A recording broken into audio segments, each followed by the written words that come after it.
Good morning, college football maniacs from across the country. This is episode 1 of the Big College Football Show at 11. This week, I will be your host. Go by the Maniac. I'm along with my brothers. I will let them introduce themselves very shortly. But real quick, I just want to inform the people watching that this is a college football show. I know you see many of us on Michigan channels, Ohio State channels. Of course, we're going to speak on our teams, but this is covering the landscape of college football. Everything college football will be spoken here. So again, make sure you tune in every Saturday, 11 a.m., the Big College Football Show at 11. Remember, at 11. So let's not hesitate. Let's get right to it. I'm going to let my brothers introduce themselves. We're going to start from the top, and that is... What's good? It's your boy M3, 3M, Sir Thrizzleton, all of that. Welcome. What's going on, everybody? It's Marcus, one half of House Divided. Excited to be here, man. Just busting at the seam to talk about football, man. I told these guys yesterday, smell like football outside. It did. It definitely did. That's a fact. And you know, it's me, JOJ, Johnny Olden Jr. Been waiting for this. Been waiting for the season. Long off season, talking about a lot of opinions, which I get tired of. I want to see some hidden. I want to see some execution. And I want somebody to blame for why it ain't going our way.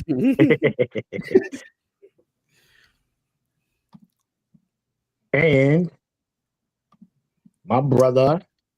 Yo, it's your boy Josh, another half of House Divided. I left the belt at home today, but you know what it is. We here for college football. I'm ready. Let's get it started. Absolutely, absolutely. So, fellas, today they call it week 0. So a lot of people ask, why do they call it week 0? So your boy, the Maniac, he said, listen, man, let me do some digging. So I'm going to read the definition so everyone has an idea why week 0 is. Okay, week 0 refers to an abbreviated schedule of games played a week before the official week 1 begins. These games are considered a true start of the season, but are labeled week 0 to distinguish them from the full slate of games that occur over Labor Day weekend and to accommodate NCAA rules about when teams can play. Week 0 games often include matchups overseas, which we got one, to help with travel costs or games that can provide significant financial relief to participating programs. So there you go. That is the definition of week 0, guys. We are here. It is official. Football season is here, man. It's here. It's here. It's here. So look, man, guys, first topic of the first episode, for 2 years, there was a, NCAA. We had Michigan being investigated for 2 years by the NCAA. There was a dark cloud hovering over Ann Arbor due to a advanced scouting that was done by Connor Stallions. Now, many felt like Michigan was going to be punished harshly. And what was that? Wins vacated. Not only wins vacated, but the Natty Strip. Not only the Natty Strip, but both season bans on top of that. And look what happened. It didn't happen. So look, we're gonna get everybody's opinion on this. But we're gonna start with Marcus. Marcus, let the viewers know what exactly was handed down to Michigan, and in your honest opinion, was it a fair punishment? All right, so here we go. Let's march through everything. I got a full list here. At the top of the list, we have a public reprimand and censure. No. We have 4 years added probation. There were financial penalties, institutional fine of 50 million, 50,000, excuse me, 50,000 plus 10% of its budget for the football program to the NCAA. Fine equivalent to anticipated loss of postseason revenue sharing during the 2025 and 2026 season. So whatever additional funds they got or would have gotten for postseason runs in 25 and 2026 are forfeited. 25% reduction in football official visits during the 2025-2026 season. I think that's the biggest point of contention right now amongst the Michigan faithful. A 14-week prohibition on recruiting communications in the football program during the 4-year probation period. Yeah, that is their pound of flesh. If you were looking for a pound of flesh, that and the visiting restrictions is what they attempted to punish Michigan with, at least in my eyes.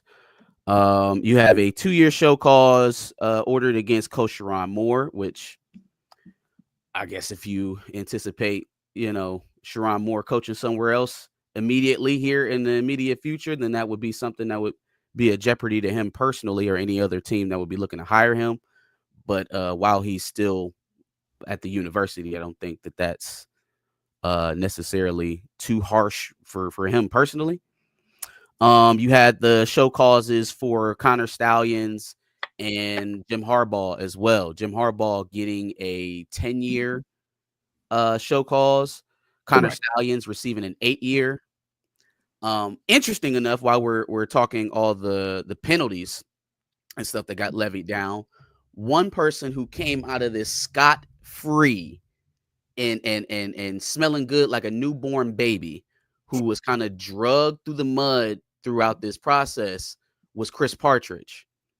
And Chris Partridge ends up being the individual who is totally vindicated in all this. I mean, when we talk about the evidence that was brought forth by the NCAA to come to these conclusions, it really didn't depend on a whole lot to quote unquote convict the individuals who were punished in the scandal. But with Chris Partridge, it was full vindication. So I don't know how that, how the university plans to, I don't know what would come of that, seeing as how they handled it in the first place with Chris Partridge.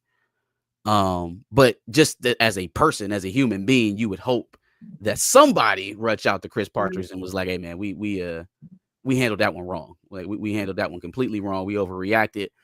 I mean, I guess you kind of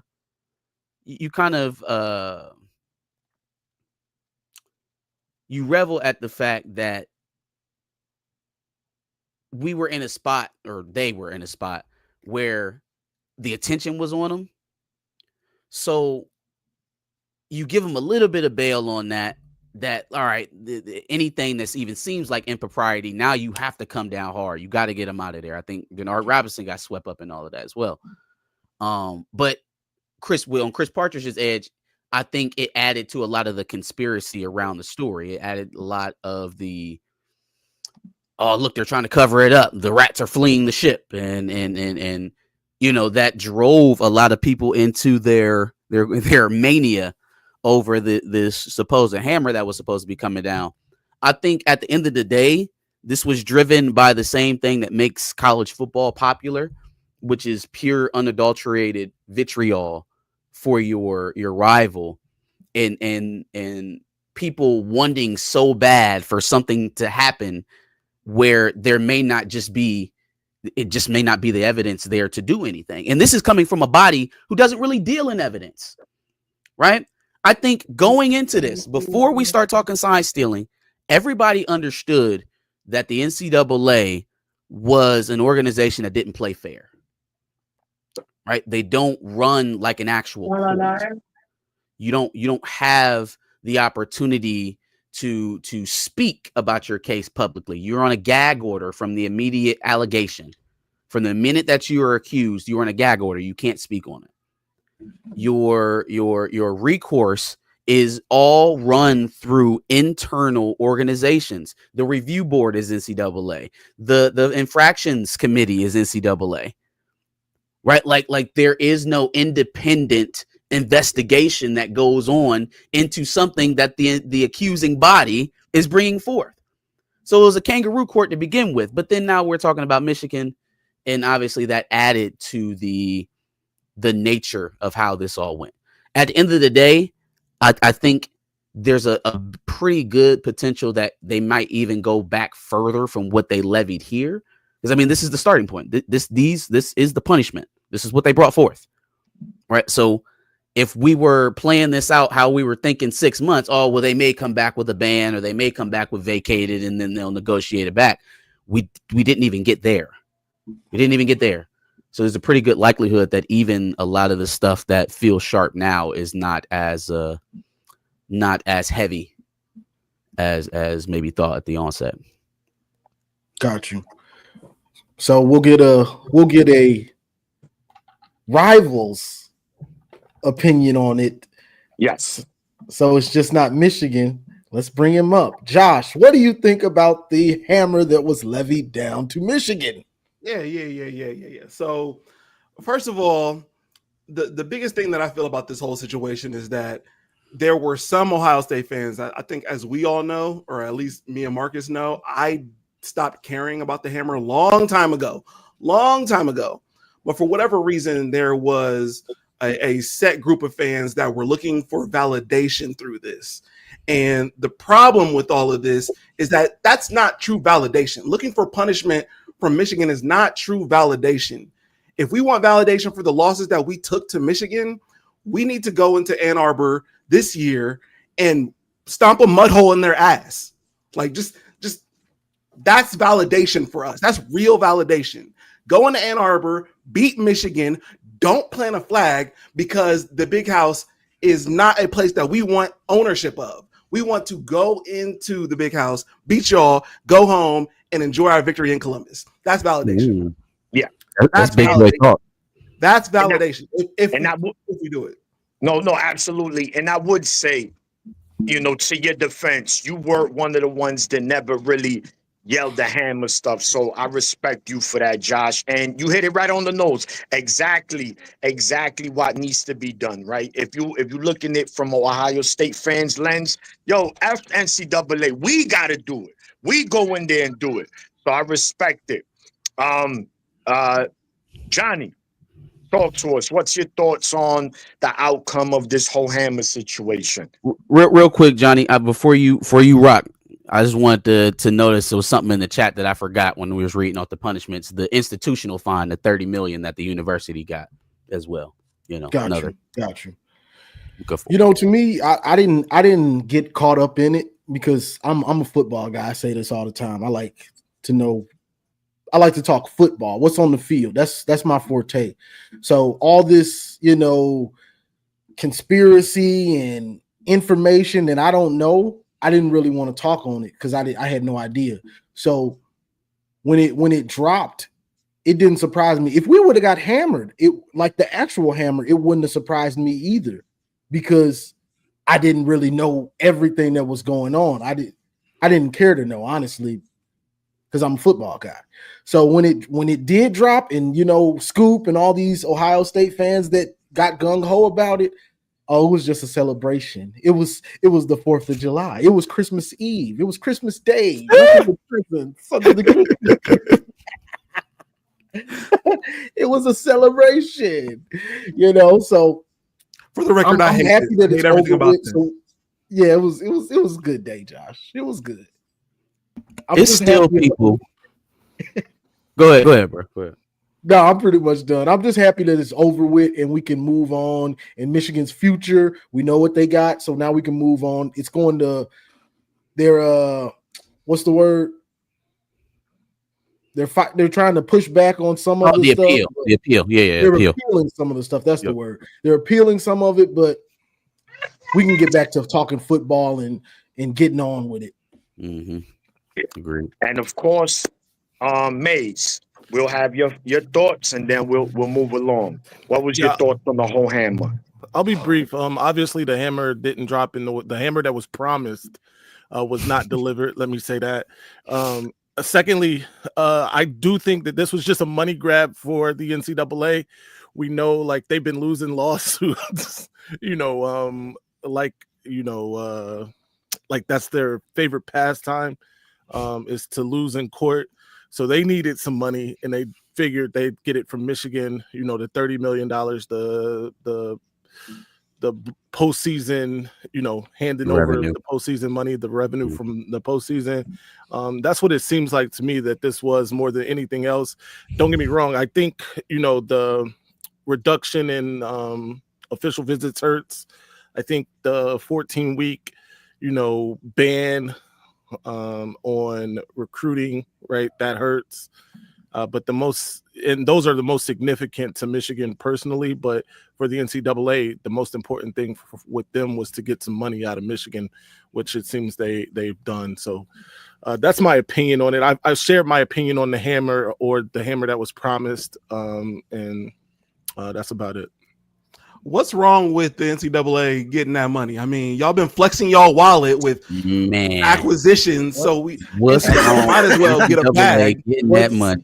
Nothing's wrong with it. I just think that this is ultimately what it was always going to be, what it was always going to be about. We saw, like, in their statement that was supposed to be a press conference that they changed to like a Zoom meeting. How taking away or vacating wins was never even a possibility for them. And this is out of their mouths. This is what they wrote or what they said. You know what I mean? So if that wasn't a possibility, then I feel like it was always about getting some money back that they've lost in court over the years. So yeah, doing it to not punish current players is a crazy excuse for not dropping the hammer. Why is that crazy though? Why would you want? They used to do it. They used to do that. But they stopped, used to do that. They stopped doing it though. It doesn't make sense to punish players who just walked in the door, which shows something that might have happened 3 years ago. They've lost any kind of control over the situation. Josh, you got to stop holding on to that 2012 season. That 2012. You guys cheated. As long as no, we didn't. That cheated. I thought this was supposed to be an unbiased show. What happened? Non-biased. Okay, all right. I feel like I'm getting jumped right now. I don't know. Wait. We was talking about they've lost institutional control, right? Yeah. Like that's what it shows. If the program in Athens is still running with impunity, it seems like, and they can crash as many cars into side rails as they want in Georgia, I don't want to hear nothing about loss of institutional control. I don't want to hear nothing about it. If we're not going to be serious about something like that, like a claim like that, then we shouldn't just loft it around to try and kneecap our rivals because they got a leg up. I would say that the example of Georgia further proves the point of losing they're control. Completely unrelated. Like if you talk about loss of institutional control, I would argue the fact that your kids can't drive. Right, like they are all playing Gran Turismo when they're not, practicing football. So that's loss of institutional control. We can't get them to stop racing these Hellcats. I would say both of those things prove loss of control. The Georgia campus and surrounding area is like the Hellcat crash testing site. It's a motor speedway, right? Yeah, it's like crazy. The minute they leave his site, they do whatever they want. Now. This was largely laid at the feet of an individual, right? And a few people who might have known, but it never tracked all the way back up to the head coach. How does a death on your team, which I guess we'll move away from this eventually, but like, how does that not track back to the head coach in some way? I agree. Sure. The NCAA will be cooked shortly. Yes. But before we move on, Yes. We get M3. football now. Now, Michigan, hold on, real quick. OSU. Go ahead. Real quick. M3. We got a fit. We got a fit check. Fit check. They say you crispy with the zip up. With the half zip. Yeah. This is coach's attire here. Okay. And of course, I flipped around my hat today because I wanted to be unbiased today. So we not showing the Michigan. If you fresh, very unbiased. You're very unbiased. Took that away, Josh. So unbiased. Took that away, Josh. Very unbiased, as you guys. Yeah. Right behind you. It says it all. Right. Okay. All right, gentlemen. So look, man, that's it. Regarding the hammer, let's get to football. Let's get to the pads, the helmet. Now, we know college football has been changing a lot. The Pac-12 is pretty much done, right? Now it's deemed the Power 4. So my brothers are going to start off. We're going to start with you, Johnny. I need your Power 4 winners and why.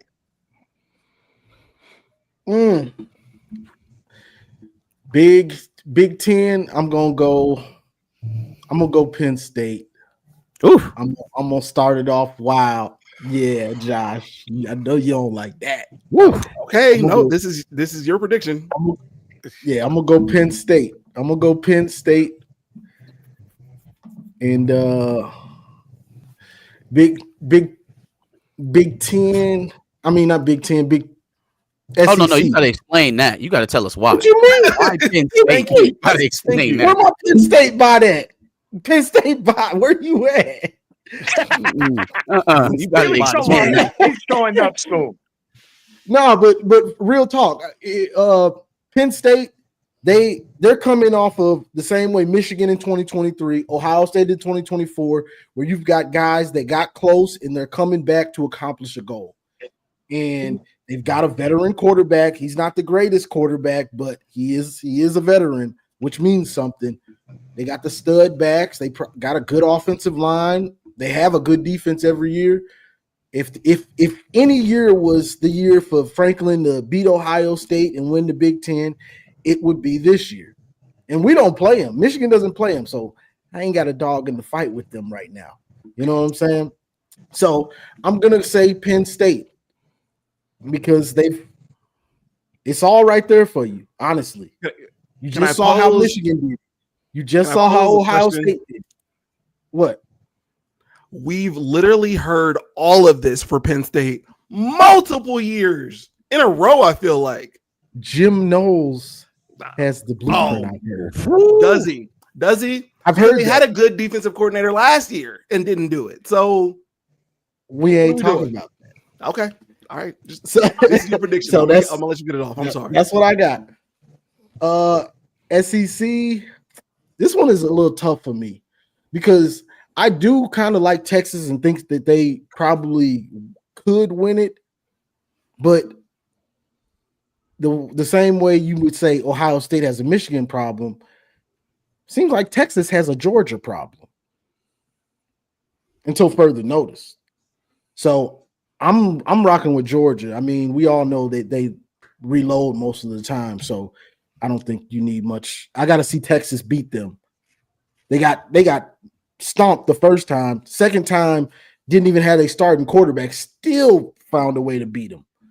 So I'm gonna roll with them. I got to see Bama. I got to see Texas. I got to see them beat Georgia. ACC, Clemson. You know they got Klubnik and the boys. Dabo. I mean, Dabo gets disrespected. I'm not going to be too long-winded because everybody else got to go. But Dabo gets disrespected to me in the coaching tree, and the best coaches, he seems to always get disrespected. So I'm gonna go with Dabo, and then what we got? The Big 12. I'm gonna go with Kansas State. I'm gonna go with Kansas State. Even though looking at this goes to our game of the week, but I would honestly pick Iowa State or Kansas State, and both of those teams are injury riddled. But I'm gonna go Kansas State to win the conference. Okay, Marcus, Yes, give sir. us your 4 Power 4 winners and why. Cool. I'll start on home turf. We'll talk Big Ten. Listen, I guess I'll give you my reason why I'm picking my champ before I give you the champ, just so we can, get through it smoother. You already have my reasoning.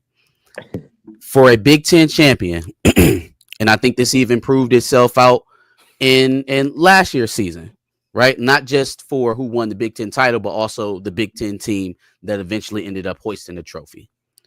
How do you win this league? You have to control the trenches, right? Offensive line, defensive line are going to be paramount for a lot of people, for most of the league. Having defensive line depth, though, is a luxury. Playing tough is one thing. Having guys 2 or 3 rows deep that can play tough is a luxury that only a few teams have. There's also only, that I've seen, maybe 2 programs in this country, 2 programs in this conference that can stay afloat regardless of quarterback play, who can be respectable regardless of quarterback play. Now, out of those 2 that I've kind of narrowed this down to, who do I have more faith running the gauntlet and giving the schedules? The schedule is key here as well. How strong is your schedule this year? How many opportunities realistically do you have to lose on paper? That is my most unbiased take I can give. I got Michigan winning the Big Ten this year. Okay. For that reason. For that reason.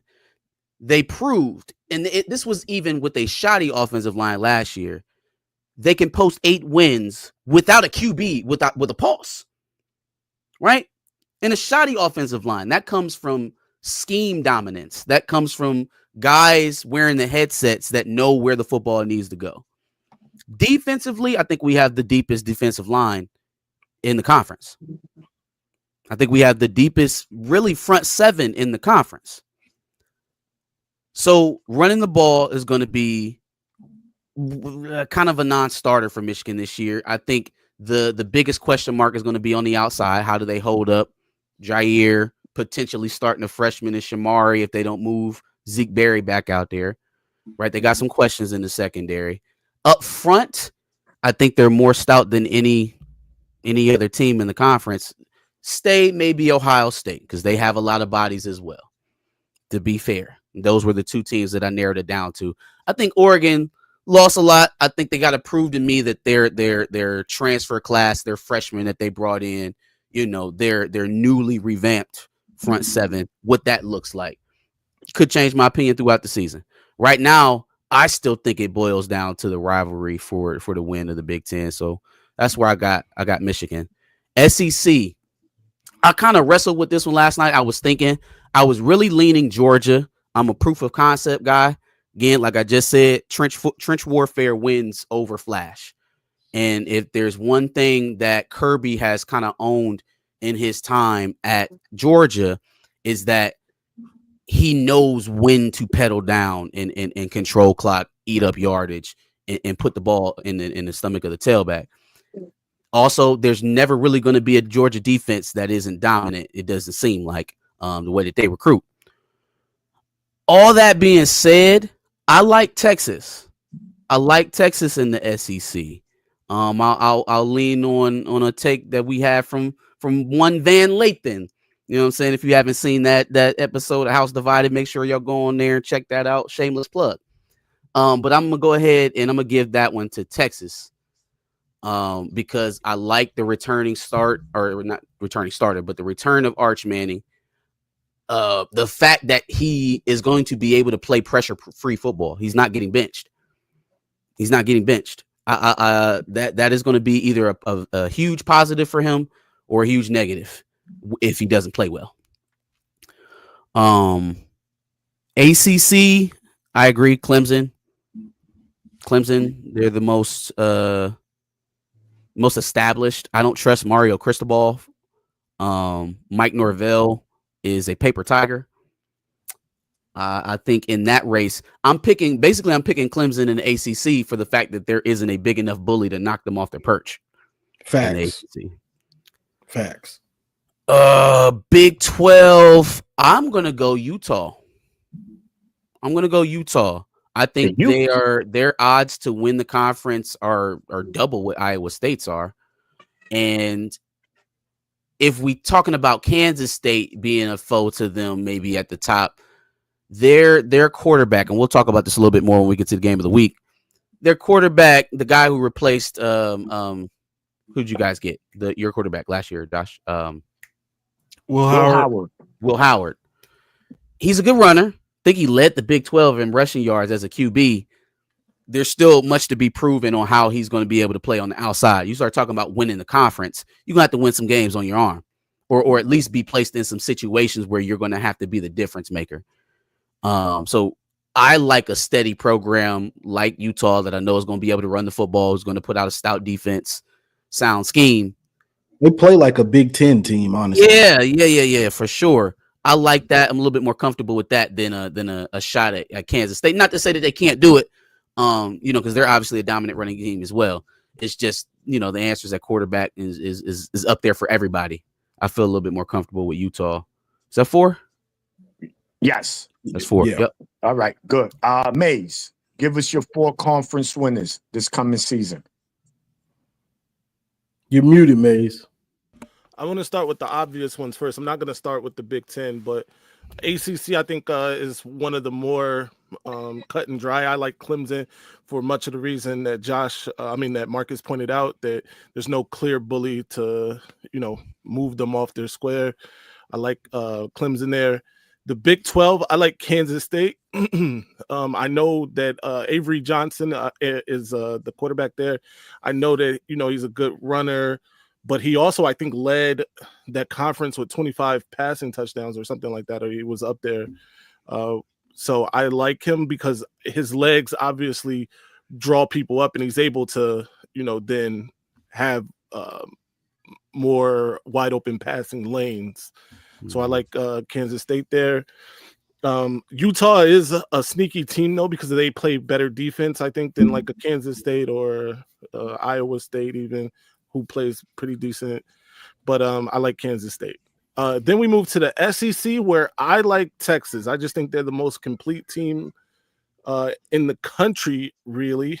Although it's still much to see with Arch, but by all accounts, he's going to be a good quarterback. From what we saw in limited, sort of time last year, he can play a little bit, right? So I'm not really worried about Arch. I know, like, between the ears, he should be solid with his pedigree. So I'd like Texas there as just being the most complete team. Georgia, though, does scare me. They did improve vastly at wide receiver, which was kind of like their biggest hole a season ago. But I like Texas to win that. And then in the Big Ten, this is going to shock some people. I'm not going to pick Michigan here because I think that Michigan has a lot of questions in terms of experience at quarterback, which is the most important position. We saw with not having a quarterback did with Michigan last year. And I'm not saying that Bryce is already an upgrade over what we had last year. And I haven't even seen him play an actual football game yet, right? But he's an improvement for sure. But I like Penn State. I'm gonna go with Johnny here. For as much trouble or as much flack that Drew Aller has gotten, and deservedly so. I want to point out, if you have any questions, refer to my interview with Drew Aller on the Maze Madman channel. It's a classic. For as much flack as he's gotten, he is, it does feel like it's his time. It feels like time, and not just for him, but for his head coach too. Because if he doesn't win now, then he never will. And I'm talking about James Franklin. And with Drew Aller, it does feel like, they've gotten to that level that Johnny was talking about, that Michigan got to in 2023, that Ohio State got to a season ago, where they're their experience matched their talent and whatever, right? And it's just time. And I feel like it's time for Penn State. They have to get over the other state hurdle, of course. But I think they do that this year. I think they win the Big Ten. I think they go deep in the playoffs. But that's my take on it. You muted, Maniac. He should be muted. He's done, isn't he? Your 4 winners, Josh. My fault. Josh, your turn. Talk to it. All right. Let me start off with the easiest one. Get it out the way. Clemson's winning the ACC. It just is what it is. I don't think there's anybody, like Marcus said earlier, that is going to challenge them in any kind of real way. So ACC, Clemson. Let's talk about, Big 10, Big 12, SEC. SEC is Texas. I don't feel like there's anybody that can challenge the weapons that they have on either side of the ball between defense or offense. While I don't have them necessarily beating us, I think they will go from there and make some tremendous moves and obviously make it deep into the playoffs and all that good stuff. So I got Texas winning the SEC. Okay. For the Big 12, I'm surprised nobody said it. I got Arizona State. Cam Scatterboo is not there anymore, but they went and picked up a running back from Army, Kanye Udo, 1,000-yard running back. I like Kenny Dillingham, and I think their schedule is easy enough to make it through the Big 12. I think they do have some tests, but at the same time, they're like low tier tests. So I got Arizona State winning the Big 12. And then outside of that, Big 10. It's great to be a Michigan Wolverine. It's great to be.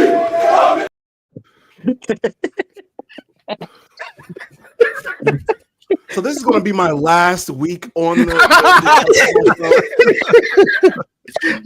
I came here with the guys that this is going to be unbiased. My man. I was trying to change the battle. But it's cool. So for the Big 10, I've got a team. I thought you left it at home. I've got a team that a lot of people are sleeping on, apparently, because they're bringing in a new quarterback, they're bringing in a new defensive coordinator.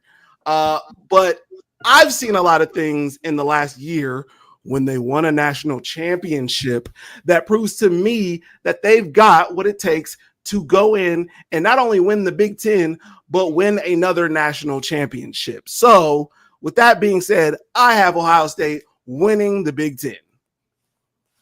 All right. Boom. That's my 4. Perfect. All right.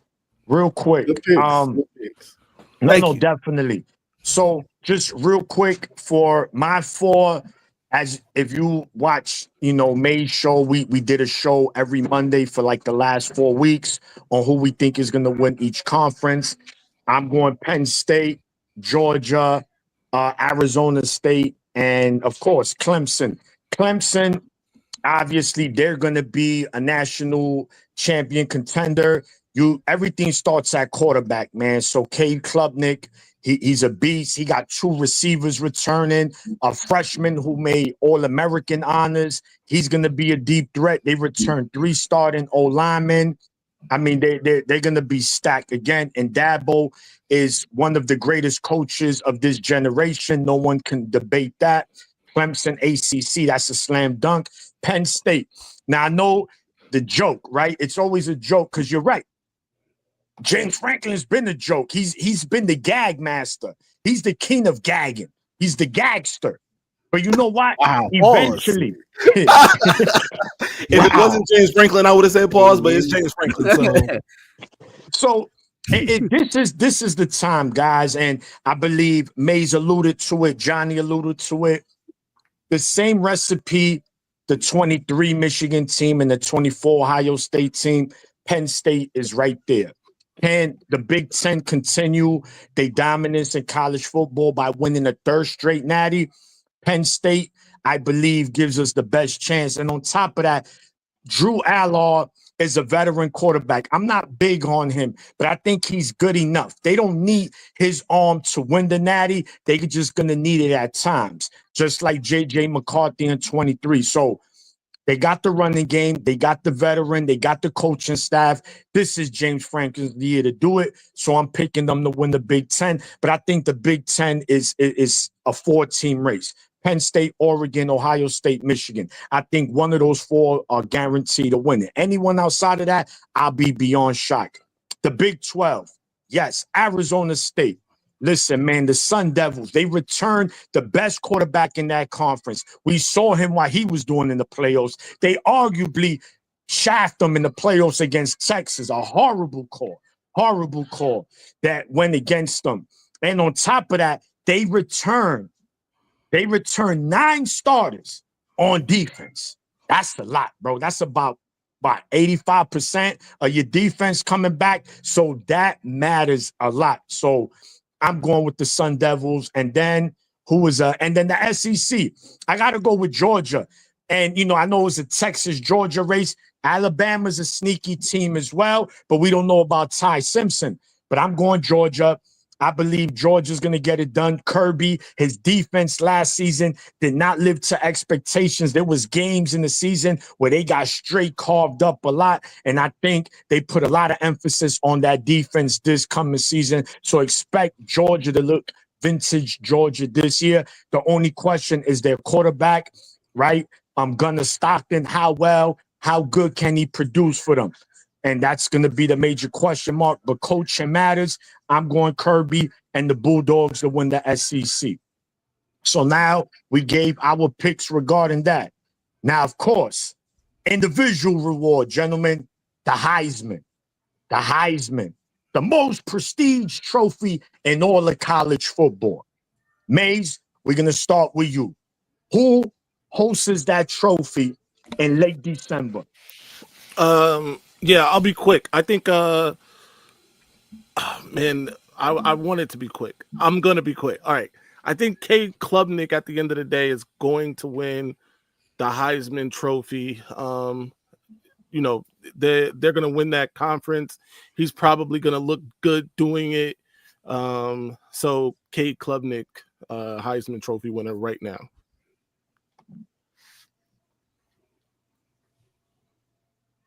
You muted, Maniac.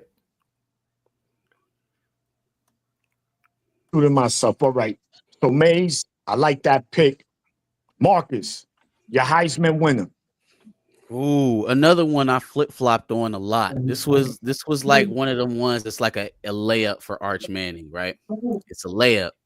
I think there's a way. There's 2 games on this individual schedule that if he performs well, even wins them, he can fast track himself to New York. It's John Mateer, right? John Mateer has a game against Michigan in week 2.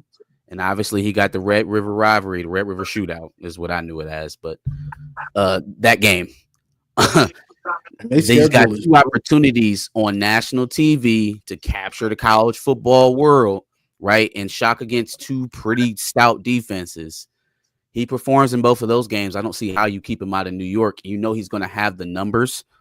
It feels like they've kind of really meshed whatever they're going to be doing on offense around Mateer. You look at a lot of the additions that Oklahoma had here in the offseason behind him.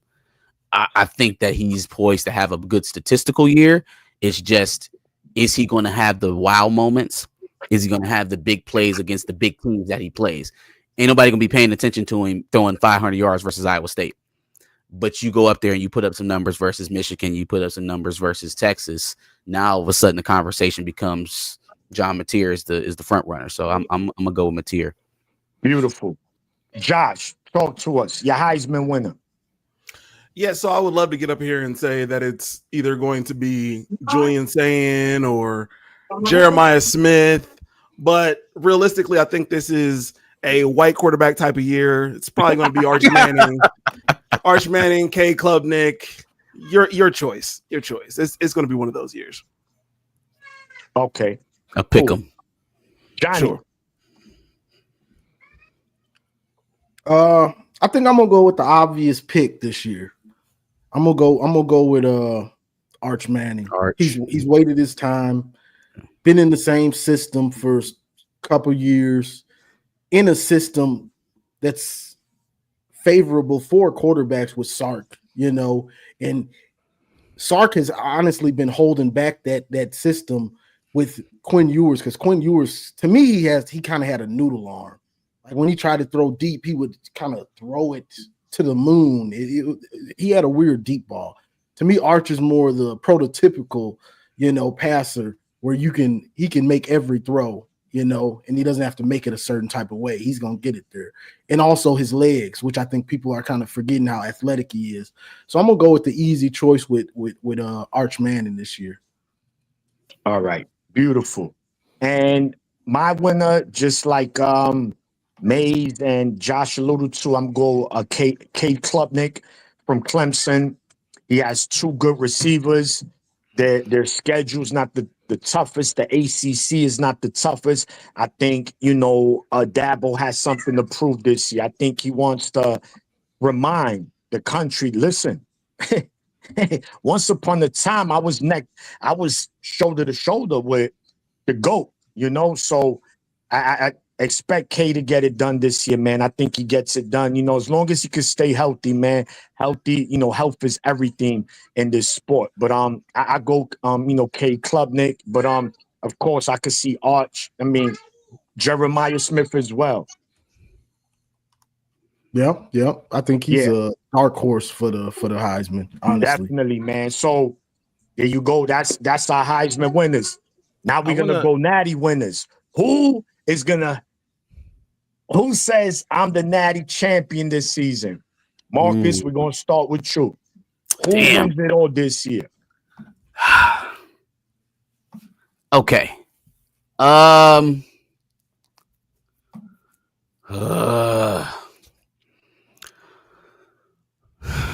All right, so it's not going to be Michigan. I'll put Michigan to the side. I'll have us winning the conference. I don't think we'll run the playoff to win the Natty.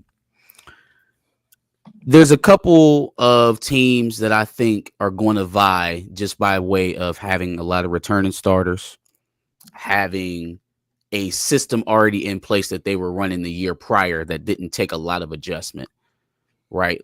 Georgia, Texas are at that list. Clemson is at that list, I think, by way of having the type of run that they're probably going to have through the ACC. They'll have a lot of momentum and obviously a Heisman candidate quarterback. When I look at those three teams, because I absolutely do not trust Penn State and James Franklin. I don't know why there's so much faith amongst us in that program, but if they're the ones leading the Big Ten and it's not going to be Michigan, then obviously I'm looking outside of the conference for this year, for this year's national champion. So I'm looking at Clemson, I'm looking at Texas, I'm looking at Georgia. Ooh, give me Texas as the SEC champion, but Georgia wins the Natty. I'll take Kirby, Gunnar Stockton, Zachariah Branch, that running game, the massive offensive line. I think in a playoff setting, they're hard out. And when I look at Sark, Kirby, and Dabo, it would be Kirby or Dabo. I'm going Kirby. Give me Kirby. All right, cool. Josh, who's winning the Natty? Okay, so if I look at some of the top teams right now, I can easily write off. Well, not easily. I'm gonna easily write off Penn State because Penn State has done absolutely nothing to prove to me that they're going to win the multiple big games on their regular season. Let alone they had the easiest way to the national championship last year and did nothing with it. James Franklin is a choke artist. I'm writing off Penn State immediately. If I look at Texas doesn't quite have the experience I'm looking for in first of all, in winning some of the big games that they've had, but then also deep in the playoffs, they didn't do it last year. I might sound biased, but the only thing that really concerns me, why do we keep getting a switch from me to Marcus? I don't even know how that one happened. What's going on with that? Anyway, it might sound biased because obviously I'm an Ohio State fan, but if I can at least posit, the only problem that I see currently for Ohio State is depth on the defensive line. I've got Ohio State winning it. I mean, tight end, Best tight end in the game, wide receiver room crazy. I think the running back room is going to surprise a lot of people. If Julian Sand can operate with that, amazing gameplay. The defense looks great. The defense is returning a lot of key people that a lot of people seem to be forgetting. Sonny Styles, Caleb Downs, the best defensive player in the nation. So, look, I'm just going to call it. Ohio State's winning the national championship again. Back to back with a rookie starter. With the freshman, the rookie starter. Yeah. What a hot take. I hear why Julian's saying hesitation, but at the same time, Ryan Day is a quarterback whisperer, with the exception of Kyle McCord.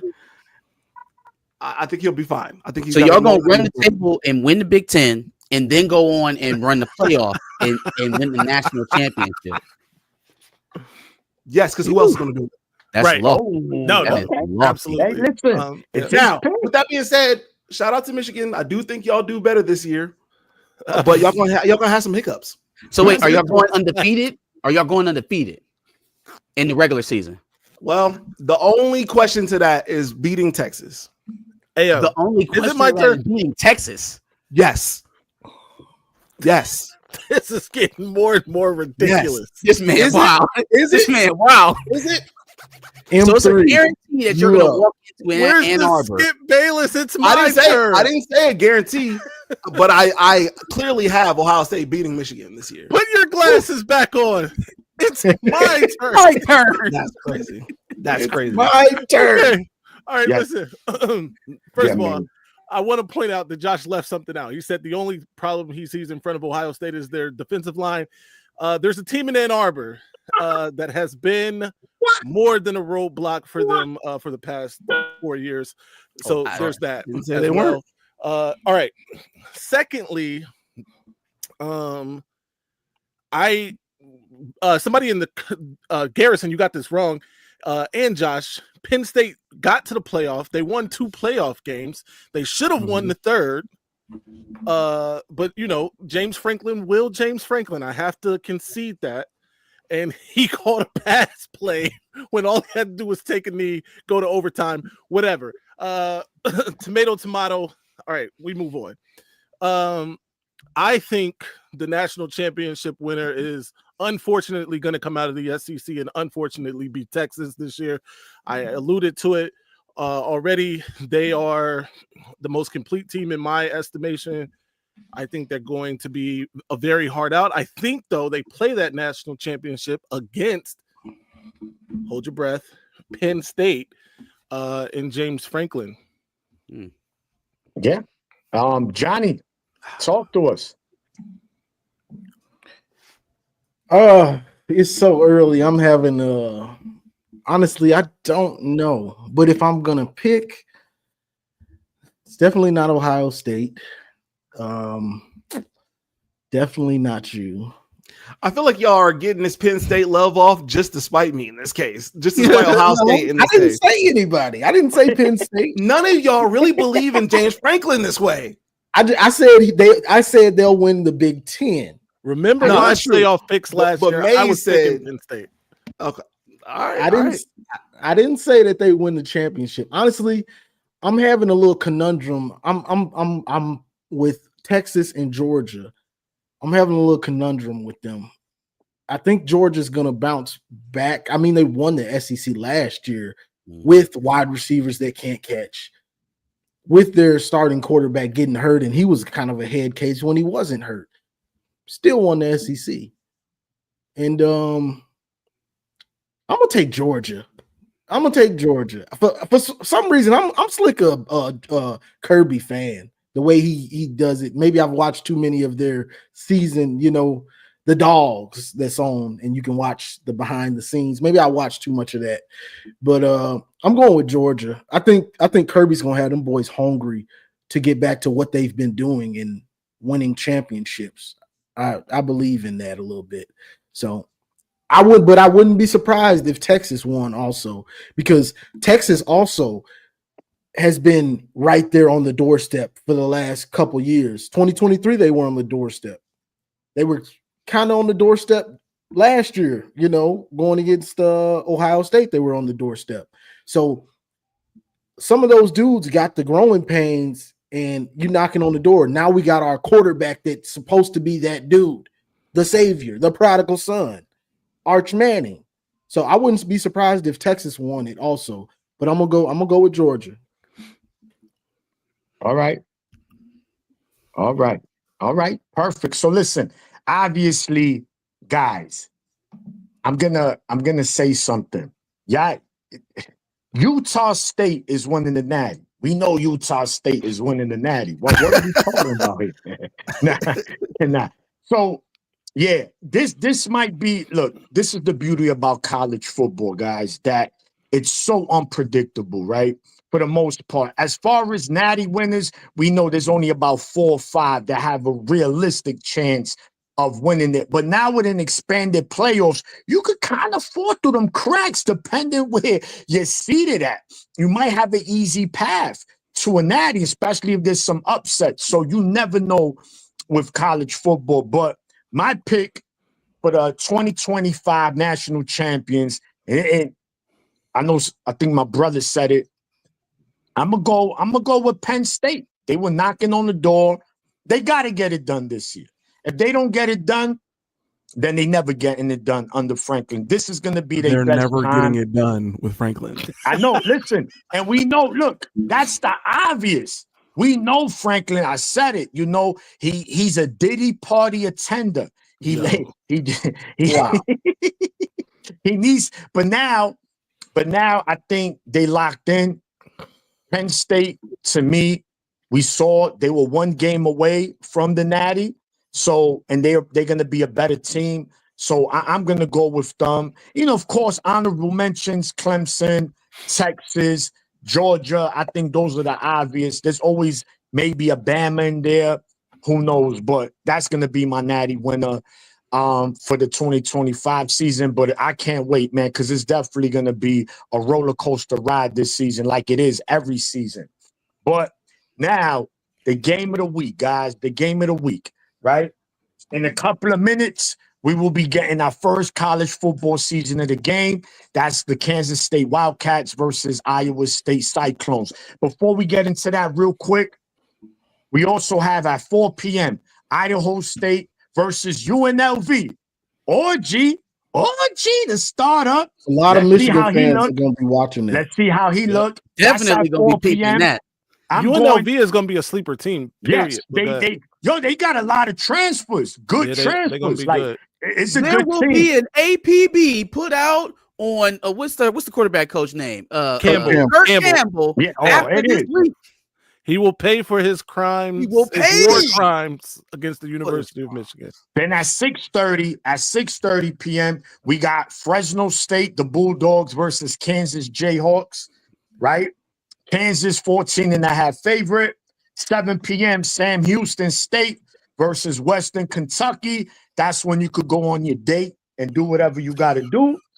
7:30 p.m., the final game of the night is the Stanford Cardinals going up against Hawaii, the Rainbow Warriors. Go on another date. Yeah. So, gentlemen, we're going to start. We're going to start with you. Kansas State, Iowa State, live from Dublin, Ireland. Who wins and why? Oof, yikes. I really want to go with Kansas State, but I like Matt Campbell. So give me Iowa State. Copy. Okay. Simple. May. I'm going K-State. I have them winning the conference, and I think the quarterback's going to be a Heisman Trophy candidate this year. I think he's in New York at the end of the season. Avery Johnson, yeah. Marcus. Yeah, give me Kansas State. A lot to replace on offense for Iowa State. I think Johnson is the offense for Kansas State, along with the running backs that they'll probably work into that option offense. So I'm going Kansas State early while the offenses are still sputtering a bit. Okay, good. And Johnny. I'm gonna go Iowa State. Campbell seems to put a focus on this game to where they've had Kansas State's number for the most part for the last few years, honestly. So I'm expecting that to continue, even though Avery Johnson is slick nice and got to start, got that first year starting, being the starter in the past now. I got those reps. And which means a lot. But I think Iowa State finds a way to win it. I'm gonna go with them. Perfect. And yeah, I'm going Iowa State. This team is coming off their most wins in school history last season. I think that momentum rides into this season. They going up. This is a good game. This should be a good college football game, decent, something to watch and really look into. Iowa State, they the Iowa of the Big 12, but the Iowa State, they just literally one of those teams they always competing. They lose games, close games. They always on the brink of winning the Big 12. I mean, they were in the championship last season. They lost to Arizona State. So I'm gonna go Iowa State, but it should be a good game. To me, this is a 50-50 game. Kansas State is favored by 3.5. So that's pretty close to a pick 'em when you really look at it. So it should be interesting. But guys, college football is back. Again, real quick. Because I want to keep the tally of this. We're gonna start this, but real quick, everybody give a winner for all the other games. Oh yeah, so Maze, real quick. I think we all gonna agree. UNLV. I got UNLV. Yup. Right? Yeah. I'm going Kansas over Fresno. Okay. I got I'm gonna go with an upset. I'm going Sam Houston over Western Kentucky. You're wild. And and I'm taking the Cardinals over the Rainbow Warriors. Over the Rainbow Warriors. I'm gonna take the Cardinals over the Rainbow Warriors too, but give me Western Kentucky. That's the only thing I disagree with you on. Okay. Yeah. All Sam right. Houston not getting And of course, I'm going Iowa State as well for the big game. Oh, all right. And of course, everybody else chose K-State, no? Yeah, I had Iowa State. I chose Iowa State. Okay, so Josh and Maniac, Iowa State. All right, let's do it. All right, we're good. Yeah.